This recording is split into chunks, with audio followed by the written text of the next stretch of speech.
नमस्कार, तुमच्या सर्वांचं स्वागत करतोय आपल्या चॅनलवर। सध्या महाराष्ट्रामध्ये दोन गोष्टीवरनं मोठ्या प्रमाणात राडा चालू आहे, ते म्हणजे हिंदी वर्सेस मराठी भाषा। जेव्हापासून भाजपने जे आहे हिंदी भाषा सक्तीची केली किंवा शिक्षणामध्ये तिसरी भाषा म्हणून हिंदी भाषा तुम्हाला शिकावं लागेल अशा प्रकारचा अध्यादेश काढला, त्यानंतर ज्या या ठिकाणी असणारे सर्वच स्थानिक पक्ष संघटना सर्वच जण आक्रमक झाले होते। त्यातल्या त्यात राज ठाकरे व त्यासोबत उद्धव ठाकरे हे दोघं बंधू देखील मोठ्या प्रमाणात आक्रमक झाले आणि गेल्या 20 वर्षापासून ते दोघं जे एकत्र आले नव्हते किंवा त्यांना एकत्र आणणं कोणालाही जमलं नव्हतं, कुठल्याही मुद्द्यावरती किंवा कुठल्याही गोष्टीवरती त्यांचं एकमत होत नव्हतं।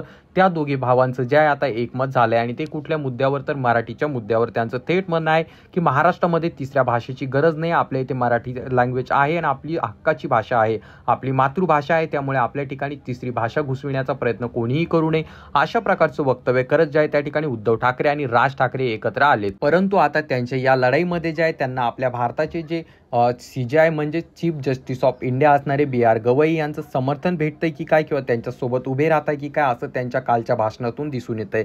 तर ते नेमकं काय म्हणाले, ज्यावरनं अशा चर्चा आता सोशल मीडियात त्यासोबत राजकीय वर्तुळामध्ये होताना दिसत आहे।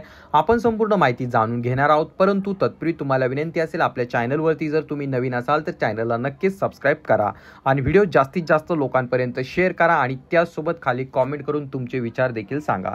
तर मित्रांनो, गेल्या 1 ते 2 महिन्यापासून महाराष्ट्रामध्ये एक चर्चा मोठ्या प्रमाणात होती, ती म्हणजे हिंदी विरुद्ध मराठी ह्या दोन भाषांमध्ये चालू असलेली लढाई किंवा त्यासोबत गव्हर्नमेंटने काढलेला GR। या सर्व गोष्टीमुळे महाराष्ट्राचा अख्खं रान पेटला आणि रान पेटल्यानंतर गेल्या 20 वर्षात जे दोन भाऊ कुठल्याही गोष्टीसाठी किंवा कुठल्याही मुद्द्यावरती एकमत ज्यांचं झालं नव्हतं किंवा 20 वर्षापासून ते कधी एका स्टेजवर आले नव्हते असे असणारे उद्धव ठाकरे, ज्यांची शिवसेना हा पक्ष आहे, आणि त्याचसोबत मनसेचे प्रमुख असणारे राज ठाकरे हे दोघं बंधू एकत्र आले। महाराष्ट्रामध्ये आम्हाला तिसऱ्या भाषेची गरज नाही, आमच्यासाठी मराठी पुरेपूर आहे आणि मराठी आमची मातृभाषा आहे अशा प्रकारचं वक्तव्य दोघा भावांनी डरकाळी फोडली।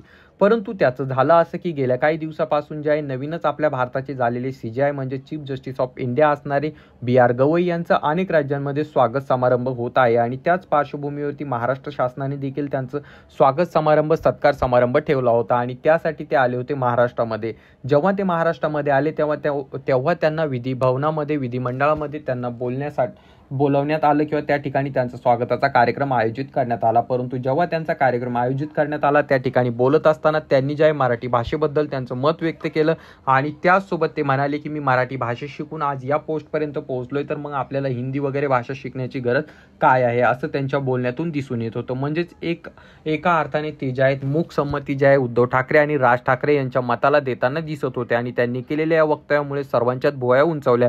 त्यांनी सांगितलं की माझं शिक्षण ZP मध्ये झाले, मराठी मीडियममध्ये माझं शिक्षण झाले, तरी देखील मी आज या पोस्टपर्यंत पोहोचू शकलो किंवा या पदापर्यंत पोहोचू शकलो। त्यानंतर जे आहे मित्रांनो, आता राजकीय वर्तुळामध्ये अशा चर्चा होताना दिसत आहे की उद्धव ठाकरे राज ठाकरे यांनी जो मुद्दा पकडलाय त्या मुद्द्याला जे आहे भारताचे CJI असणारे BR गवई यांनी समर्थन दिलंय की काय किंवा ते त्या मुद्द्यासोबत त्यांच्यासोबत उभे आहे की काय असं दिसून येतंय। याबाबत तुमचं मत काय खाली कॉमेंट करून सांगा। आपल्या चॅनलवरती तुम्ही नवीन असाल तर चॅनलला सबस्क्राईब करायला मात्र विसरू नका।